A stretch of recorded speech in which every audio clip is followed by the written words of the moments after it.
This is Chief Ebenezer, a man who made a life-changing decision to divorce his wife and marry his maid.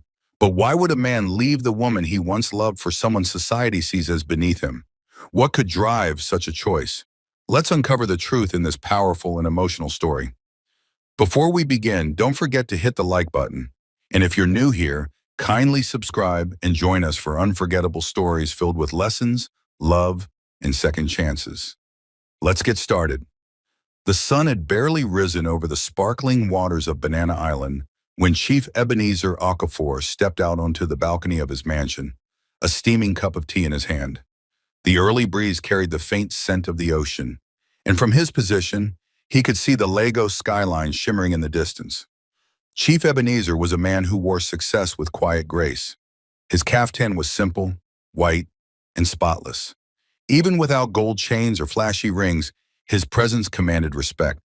In his 55 years of life, he had fought his way from a humble beginning in the dusty streets of Nsukka to becoming one of the most influential real estate moguls in Nigeria. But no matter how far he rose, humility clung to him like a second skin. His peace, however, was something he had been struggling to hold on to, ever since the day he married Felicia. The sound of sharp heels striking the marble floor drew his attention. Madame Felicia emerged from the hallway like a queen stepping into court. She was dressed in a flowing silk robe, her hair perfectly styled, and her makeup already flawless, even though it was barely 7 a.m. A whiff of expensive French perfume trailed behind her as she walked. "Good morning," Chief greeted warmly. "Morning," she replied curtly, not meeting his eyes. He took a sip of his tea. "I thought we could have breakfast together today. The chef prepared." She waved her hand dismissively. "No need. I told you I don't want to eat that oily food the cook makes. Besides, I'm going to the spa later. I don't want to feel heavy." Chief sighed. "Felicia, I've been thinking. We have a big kitchen here, but it's been months since you cooked. You remember how we used to cook together when we first got married? Those were good times." She turned to him with a smirk. "Ebenezer, please. That was years ago when I didn't know better. Cooking? In this heat? With my nails? No thank you. I am a wife, not a servant." He looked at her steadily. "It's not about being a servant. It's about showing care. A home-cooked meal sometimes means more than anything money can buy." Felicia gave a short laugh, dripping with mockery. "Care, please, don't lecture me about care. You have money, don't you? Money buys care. Hire someone. Hire 10 people if you want. That's what rich men do." The words stung more than Chief cared to admit. He had always believed that love was expressed in the little things. A meal cooked with patience, a shared laugh over something silly, a gentle touch in the evening. But Felicia treated such acts as beneath her. "I don't mind hiring help," he said softly, "but a woman's humility is part of her beauty." Her eyes narrowed. "Are you saying I'm not beautiful anymore?" "I'm saying beauty without humility is like perfume on a corpse. It fades, quickly." Her mouth fell open, and for a moment the air between them tightened like a pulled bowstring. "You know what, Ebenezer?" she snapped. "If you want a village woman who sweats in the kitchen all day, maybe you should have married one." Chief turned away, his gaze drifting toward the rippling water beyond the compound walls. Silence settled between them, heavy and uncomfortable. In the distance, a fishing boat bobbed lazily on the waves, its fishermen casting nets with practiced hands. Chief envied the simplicity of that life. No pomp, no pride, just honest labor and peace. Felicia, however, was far from done. "And let me make something clear," she continued, her voice rising. "I will not lift a finger in this house, except to dial my phone or open my purse. If you want things done, get a maid, a cook, and a cleaner. In fact, get a driver for me, too. I don't want to be stressing myself on the road." Chief studied her carefully, wondering if there was still any trace of the warm, smiling woman he had once fallen in love with. But all he saw now was someone consumed by vanity and entitlement. "All right, he said finally, his tone low and controlled. "I will get a maid." She smiled in triumph, mistaking his surrender for weakness. "Good, and make sure she's competent. I don't want to be repeating myself." He nodded and walked past her, heading inside. On the surface, it seemed like he was giving in to her demands. But deep in Sidren, a storm was brewing. And this decision would mark the beginning of a change neither of them could have imagined. That night, long after Felicia had fallen asleep, Chief Ebenezer sat alone in his study. The ticking of the grandfather clock echoed in the stillness. He thought about his late mother, a simple village woman who had taught him that respect was the foundation of love. He remembered her words, "A marriage without respect will eat your peace like termites eat wood."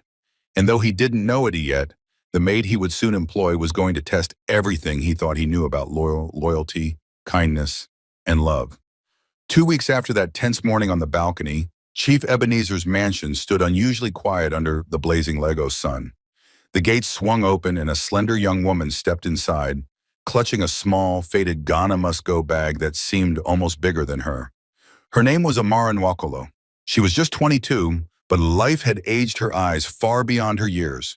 Her hair was tied back in a simple scarf, her brown skin glistened under the heat, and her gown, clean but worn, hinted at the poverty she came from. Amara's journey to Lagos had been long and painful. In her small village in Enugu, she was the eldest daughter of a poor palm wine tapper whose back was bent from years of climbing trees. Her mother, Mama Nena, was bedridden with a persistent illness that local herbs could no longer treat. Amara had taken this job in Lagos not because she wanted to, but because she had no choice. Every naira she earned would go toward medicine, food, and perhaps one day, the hospital bills that might save her mother's life. The security guard led her into the marble-floored living room, its air-conditioned chill making her shiver. The vast room felt like another world compared to her mud-walled home. On one end sat Chief Ebenezer, dressed in a neatly pressed sky-blue caftan, typing something on his laptop. On the other, sprawled elegantly on a leather sofa, was Madame Felicia, her phone in hand, nails painted in gold, a cold expression on her face. The guard cleared his throat. "Sir, this is the new maid." Amara bowed slightly. "Good morning, sir. Good morning, Ma." Chief looked up and smiled warmly. "Good morning, my dear. You must be Amara." "Yes, sir." Felicia barely raised her head. "So you know how to cook, clean, and do laundry?"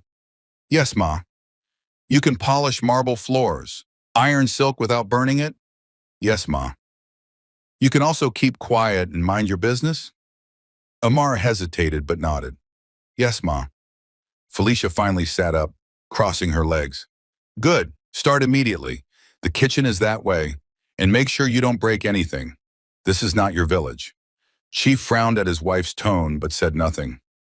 He watched as Amara quietly placed her bag in the corner and followed the head cook to the kitchen.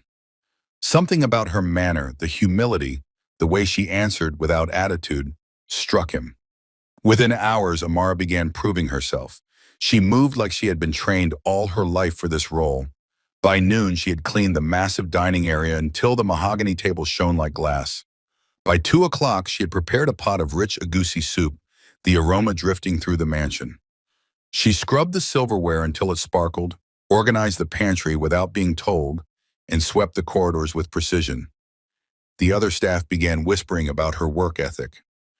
"That girl is like fire," the gardener said. "I've never seen someone so fast and careful at the same time." When she brought Chief Ebenezer his lunch, steaming pounded yam with the egusi soup, he took one bite and paused. "This is perfect," he said, genuinely impressed. "Thank you, sir," she said softly. Felicia, however, was less than impressed. She sniffed at her own plate and said, "It's too salty." Chief looked at her in surprise. "It's not salty at all." "Maybe not for you. I have a sensitive tongue," she replied dismissively, pushing her plate away.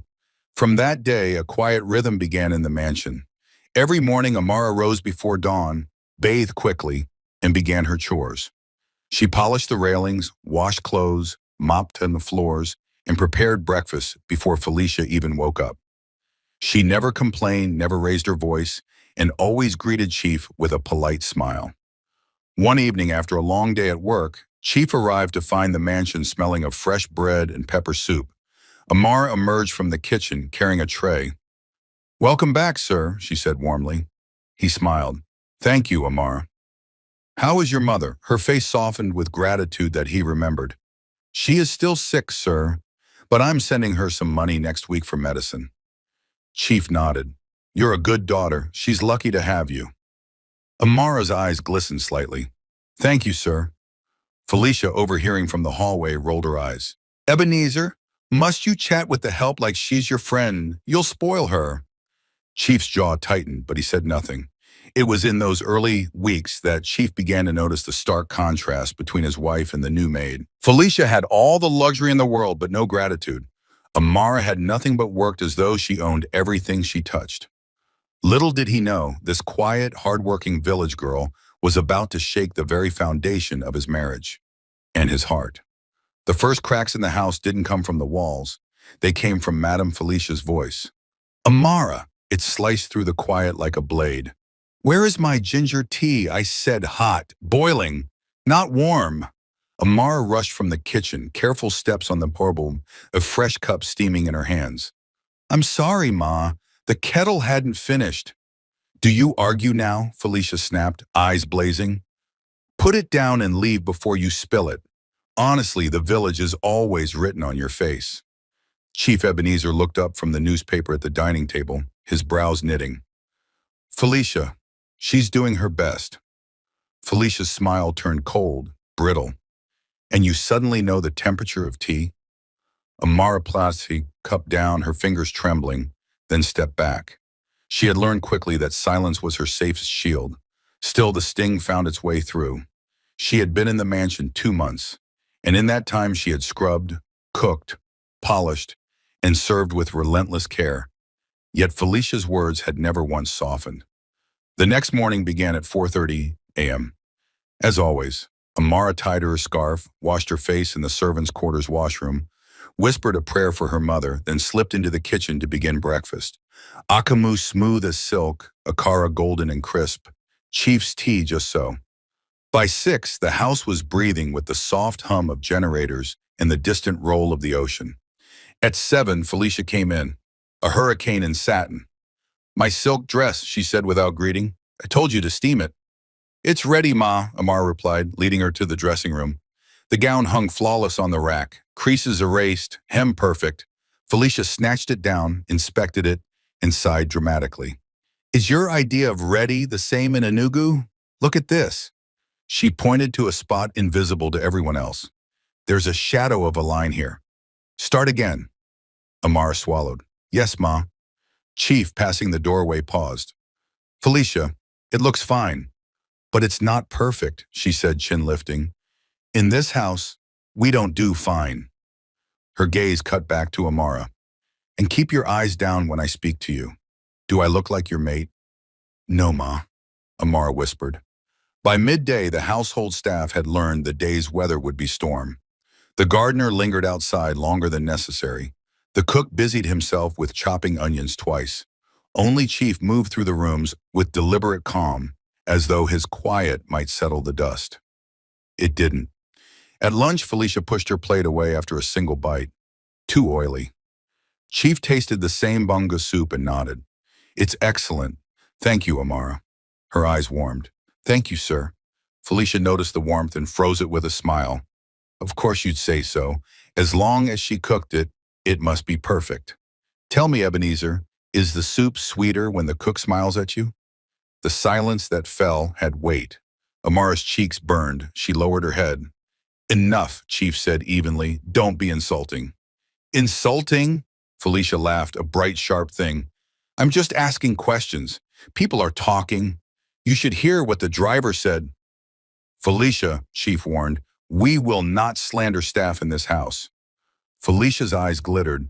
Oh, so now you protect her from me.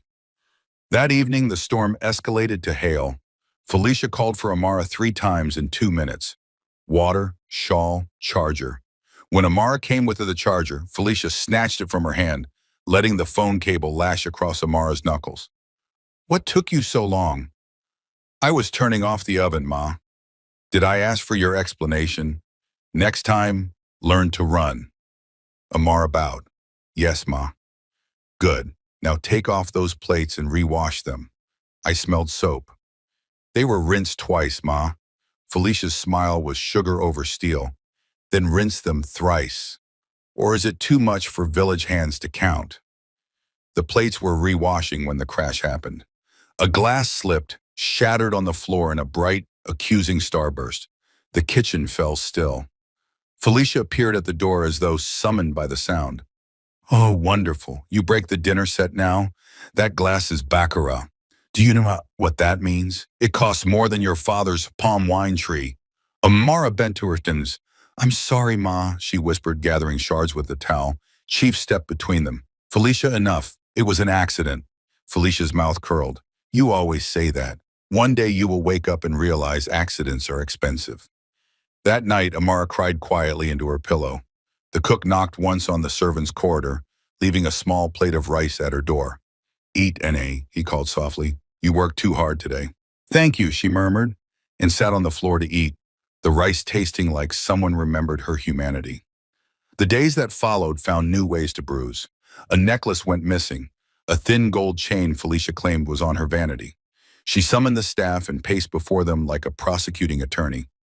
Since I put it there, I have not touched it. So which of you thought you could carry Felicia Okafor's chain and wear it to your boyfriend? No one spoke. Amara, Felicia purred, turning. You cleaned the room yesterday, did you not? Yes, Ma. And today? Yes, Ma. Felicia stepped closer, the fragrance of her perfume turning the air sweet and sour. Then if I do not find it, I will assume you took it. Do you understand? Amara's voice trembled. I did not touch it, Ma. We shall see. Chief entered midway, read the room, and said calmly, I bought you a new chain last month, Felicia. Perhaps it's with the others. You think I can't count? She snapped. Then, in a flurry of drawers and silk scarves, the chain appeared, coiled in a jewelry pouch, exactly where it should have been. Felicia did not apologize. Next time, arrange them properly, she told Amara, as though the girl had moved it there, as though truth were elastic. Later, Chief found Amara wiping the corridor railings with unnecessary focus. Are you all right? He asked gently. She nodded too quickly. Yes, sir. He lowered his voice. If anything is too much, tell me. Tears gathered, but she forced them back. I will manage, sir. Felicia's punishments became more creative. She sent Amara up and down the 3-story mansion for a scarf she wasn't wearing. She made her remop a floor because a leaf had drifted in from the garden. She sent back meals for being 2 degrees off her definition of hot. She insisted the silver be polished twice a day so the house can reflect my standard. In the quiet between the tasks, Amara would think of her mother, of the cough that rattled like empty tins, of the prayer whispered over a cheap radio, of the day she promised, I will not waste this chance. I will fight with gentleness. That vow steadied her hands. But gentleness did not protect her from humiliation. It was a Friday evening when the sky went the color of bruised mango. Chief was delayed by a board meeting. Felicia was dressed for a dinner with friends, her lips a dangerous red. She called for dinner at 6 on the dot. At 6:05, Amara carried in the tray, grilled fish, plantain, salad like art. 5 minutes, Felicia said coolly, not looking up. I'm sorry, Ma, the plate flew. It smashed against the wall, fish and dressing sliding down like a wounded thing. The sound cracked through Amara's bones. Felicia rose with languid grace. I told you, when I say 6, I mean 6. Time is not elastic because you are poor. She took a slow, glittering breath, eyes narrowing with a satisfaction that felt practiced. You know what? I'm tired of repeating myself. Perhaps a lesson will help you learn. Amara stood very still, dish towel clutched to her chest. Ma? Felicia smiled, a small, chilling curve. Follow me. She led the way through the corridor, past the glittering chandelier, out into the garden where the evening wind carried the scent of hibiscus. The kennels sat in a shaded corner. The dogs were at the far end, watching with placid curiosity. Felicia's heels clicked on the tiles. She stopped at the largest cage and turned the key in its lock. Since you cannot keep time, you will learn how to wait. Sit inside. Amara blinked. Ma, please. Felicia's hand gestured to the open cage, her tone turning bright as afternoon. Sit. For 1 hour, no food, no water. If you move, you are fired. The wind held its breath, Somewhere out front, a car horn sounded at the gate. Amara looked at the cage, metal bars, concrete floor, the dry smell of kibble and dust. Her dignity quivered like a flame in Harmattan. She thought of her job, of her mother, of the medicine due next week. She stepped in. The door clanged shut.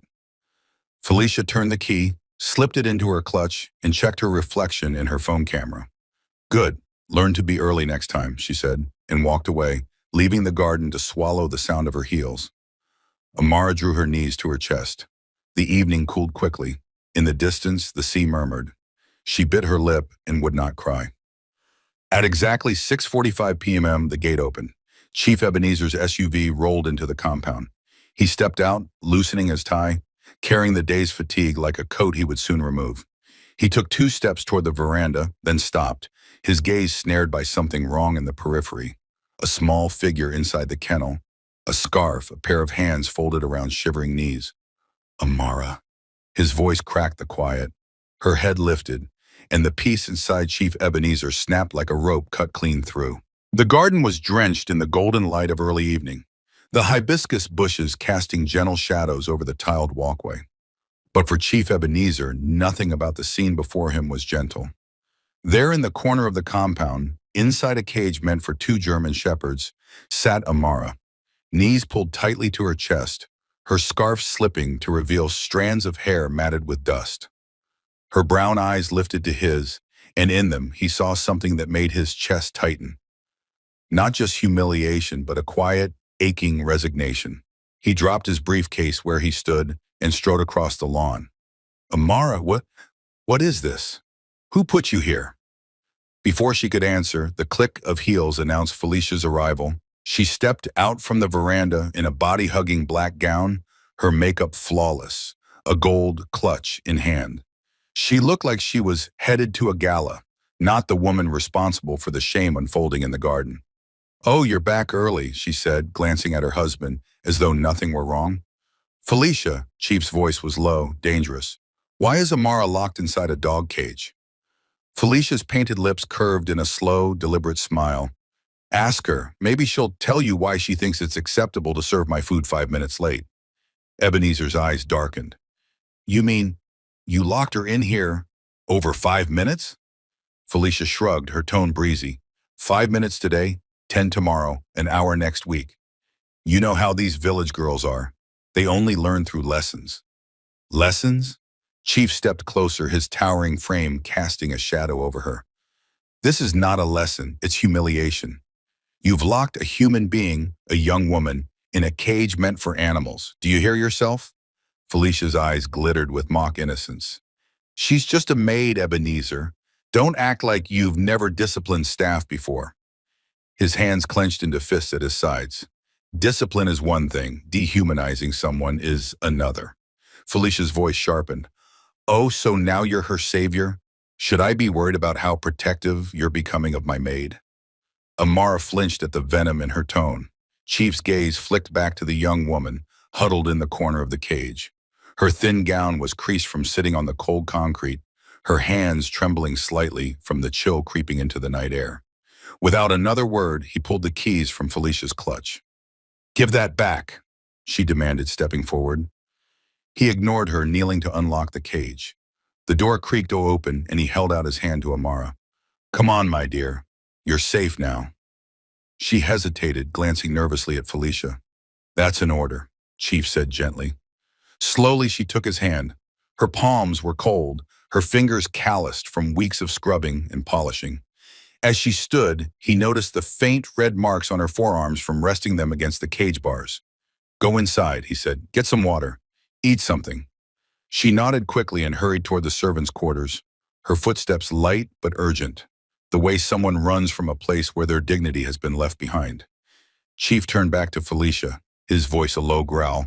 "Do you even realize what you've done? You've crossed a line that can never be uncrossed." Felicia's chin lifted. "Stop acting like you've married a monster. She's just a maid. I pay her, don't I? She should be grateful she's even here." Chief stared at her, disbelief and disappointment swirling in his chest. "Grateful? For what? For being treated worse than the Yates in this house?" "She's not family, Ebenezer. Why do you care so much? He shook his head slowly, almost as if speaking to himself. Because I'm human. Because I know what it's like to be poor and powerless. Because when I see her, I remember my own mother scrubbing floors to keep food on the table after my father died.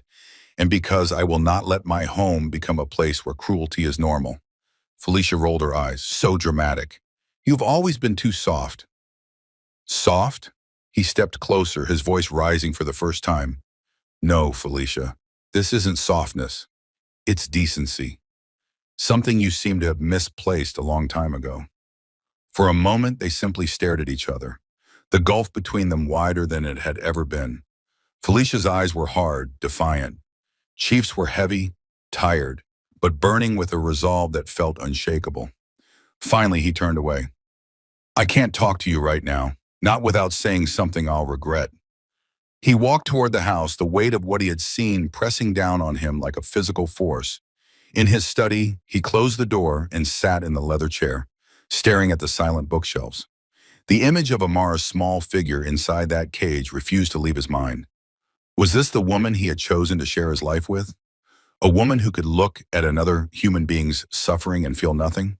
That night, long after the mansion had gone quiet, Chief lay in bed staring at the ceiling. Felicia slept beside him, her breathing slow and even, untouched by guilt. But Chief could not sleep. Every time he closed his eyes, he saw Amara's tear-streaked face in the fading light, her hands wrapped around her knees, her body folded into itself like a wounded bird. And for the first time since their wedding, he wondered if his marriage to Felicia had been the greatest mistake of his life. Morning came, but for Chief Ebenezer, it brought no peace. The events of the previous evening replayed in his mind like a film he could not turn off. Amara locked in the cage, the blank cruelty on Felicia's face, and the deafening silence that followed. He had barely slept.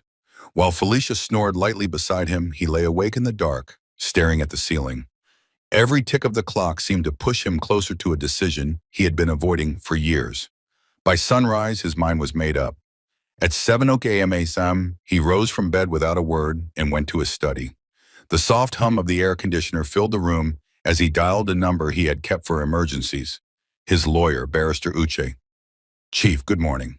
The voice on the other end greeted warmly. Good morning, Uche, Chief replied, his voice heavy but firm. I need you to come to the house, today. There was a pause. Is everything all right? No, Chief said flatly. Bring the papers. Which papers, sir? The divorce papers. Silence. Then the lawyer's voice, careful. I'll be there in an hour. By 9 a.m., the living room was filled with a still tension.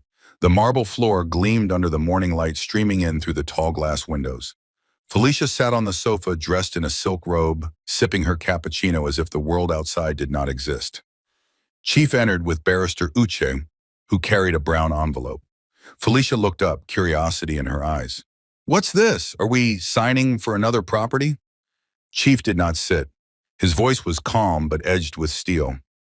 No, Felicia, we're signing for freedom. Her smile faltered. What are you talking about? Divorce, Chief said simply. The cup in her hand froze halfway to her lips. You're joking. I don't joke with my peace, he replied, and I have none left with you. Felicia's eyes narrowed. Ebenezer, you can't be serious. Over what? A maid? You're ending our marriage because of her. I'm ending our marriage because of you, Chief said, his voice rising slightly. Because you have no compassion. Because you treat people as if they are beneath you. Because you locked a human being in a dog cage without remorse. Felicia set the cup down with a sharp clink. You're overreacting. She's paid to serve. And if she can't follow instructions, Chief cut in, to degrade her, to strip her dignity? Felicia, I was born into nothing. I know what it's like to be poor, to be powerless. I swore I would never use my position to crush anyone. And yet, I've watched my wife do exactly that. Her voice dripped with mockery. Oh, so now you're the saint who rescues helpless girls? Tell me, Ebenezer, should I believe you haven't been enjoying her company more than necessary? The accusation hit like a slap, but Chief's face remained hard. If I admired her, It's because she has something you lost a long time ago. Humility, respect for people, a heart. Felicia laughed, a brittle, hollow sound. Humility doesn't buy mansions. Respect doesn't keep you in designer clothes. You married me because I look like I belong in your world. I married you, Chief said slowly, because I thought you had a good heart. I was wrong. Felicia stood now, her robe flowing around her like a queen preparing for battle. You think you can just throw me away after all these years? After all I've given you? What you've given me, Chief replied, is noise where I needed peace, pride where I needed partnership, and shame, endless shame, in the way you treat others. I can't live with that anymore. She stepped closer, her eyes flashing. If you file for divorce, Ebenezer, I will ruin you in the media. I will tell everyone you left me for the maid. I will... Enough! Chief's voice boomed through the room, silencing her. You've already ruined yourself. I don't care what you tell the media. My peace of mind is worth more than public opinion. Barrister Uche opened the envelope and placed the papers on the glass table. Madam Felicia, these are the terms. Chief is offering you a settlement, as discussed. Felicia snatched the papers, flipping through them. You think this will satisfy me? I can take more than this. Take whatever you want, Chief said coldly. Just leave my house and my life. For a long moment, Felicia simply stood there, staring at him. The realization began to sink in that this time he would not bend, would not try to pacify her. The marriage was truly over. Her pride wouldn't allow her to beg. Instead, she lifted her chin. Fine, but don't come crawling back when you realize you've made a mistake. Chief's eyes were steady. The only mistake I made was letting it go on this long. She snatched her phone from the table and swept out of the room, the sharp click of her heels echoing like the final nails in a coffin. Chief remained standing long after the door slammed shut, the silence of the mansion suddenly heavy, yet strangely peaceful. For the first time in years, he felt a weight lift from his chest. But beneath the relief, there was a quiet awareness that the woman he had just freed himself from had once been the center of his life. And now she was gone, replaced by the faint memory of what she could have been. Somewhere down the corridor, he heard light footsteps, Amara's, moving quietly as she worked.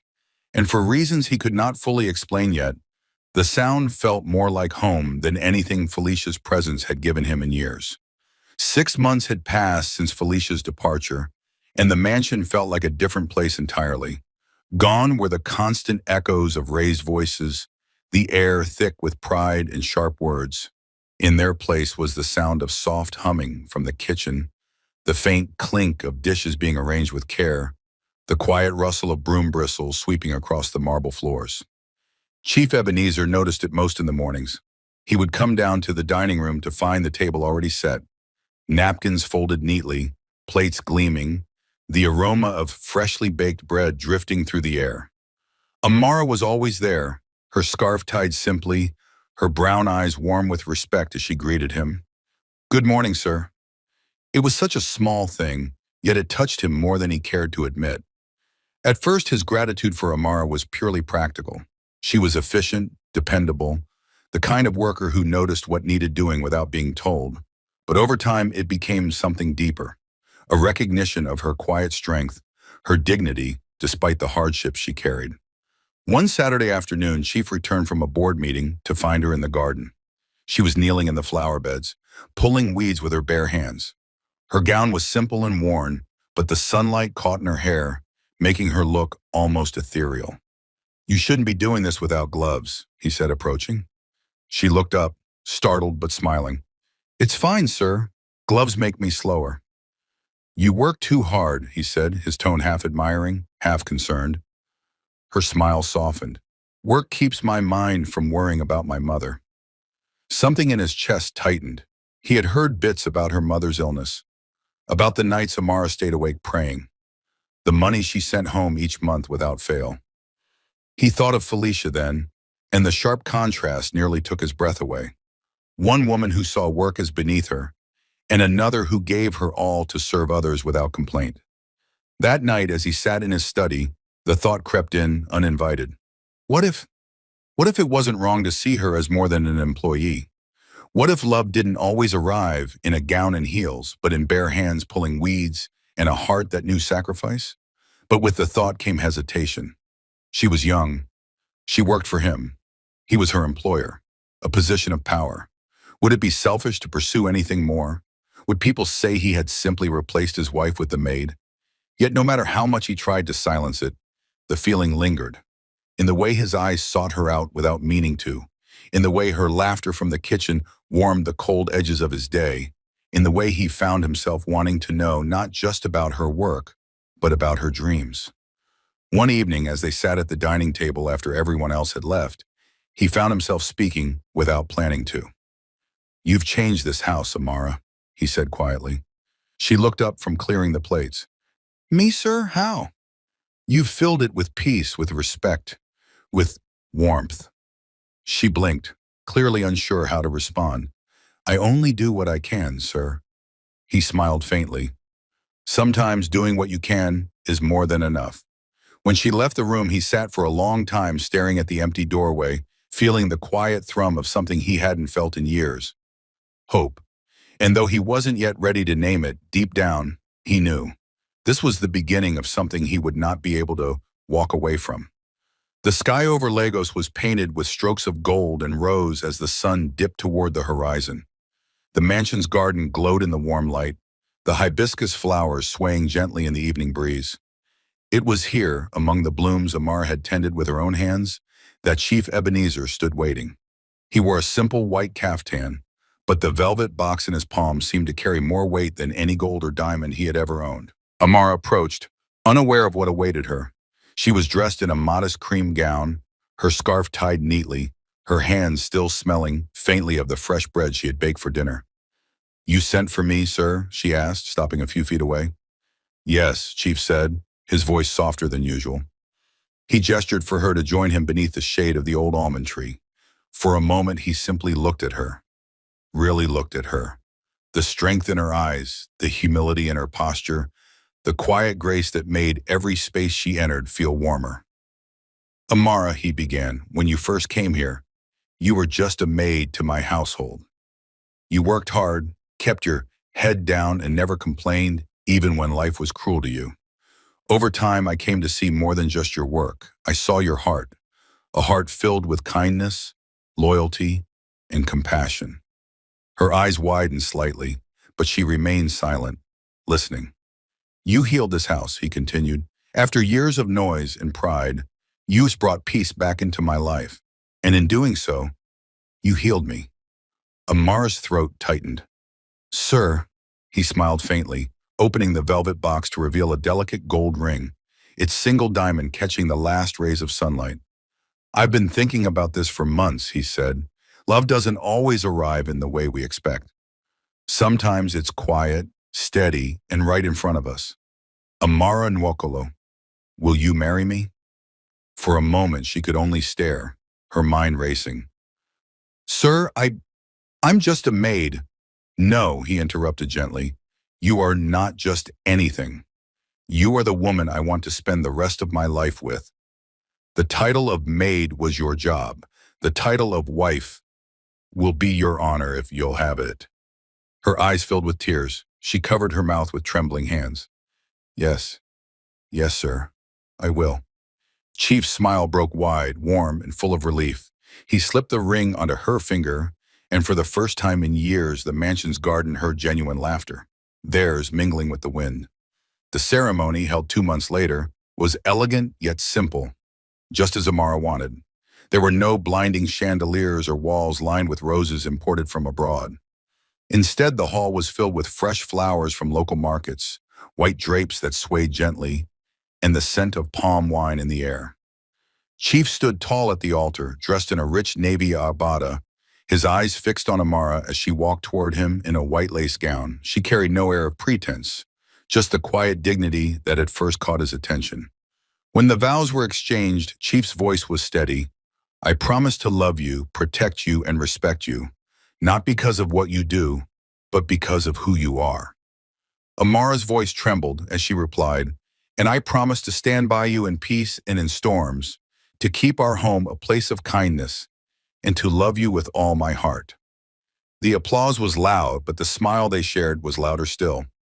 A week after the wedding, Chief kept another promise, one he had made to himself the day he first learned of Amara's mother's illness. He arranged for Mama Nena to be flown abroad for proper treatment.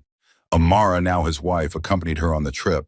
For months, the woman who had been bedridden, her life reduced to the walls of a small mud house, received the best medical care money could buy. When they returned, Mama Nena was walking unaided, her laughter echoing in the halls of the mansion. She held Chief's hands, tears streaming down her cheeks. "You didn't just marry my daughter," she said. "You saved me." Chief smiled. "She saved me first." The mansion was no longer just a house. It was a home. The staff worked in harmony, laughter flowed freely, and even the air seemed lighter. The shadows of Felicia's cruelty had been replaced by Amara's warmth. In the evenings, Chief and Amara often sat in the garden together, talking about everything from their childhood memories to their dreams for the future. One night, as they watched the city lights twinkle beyond the compound walls, Amara leaned her head on his shoulder. "You've given me more than I ever dreamed," she whispered. He kissed her forehead. "And you've given me something money could never buy. Peace, Amon."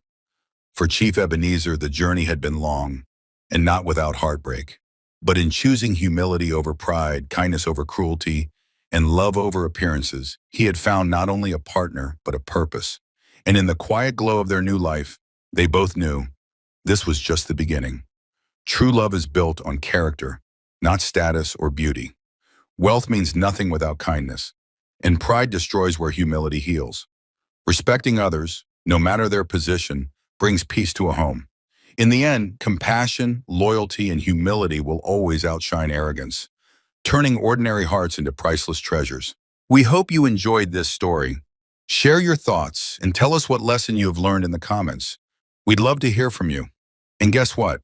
Another powerful story is coming in just a few days. So make sure you subscribe and turn on your notification bell. Don't forget to like and share this video with your family and friends. Thank you for watching.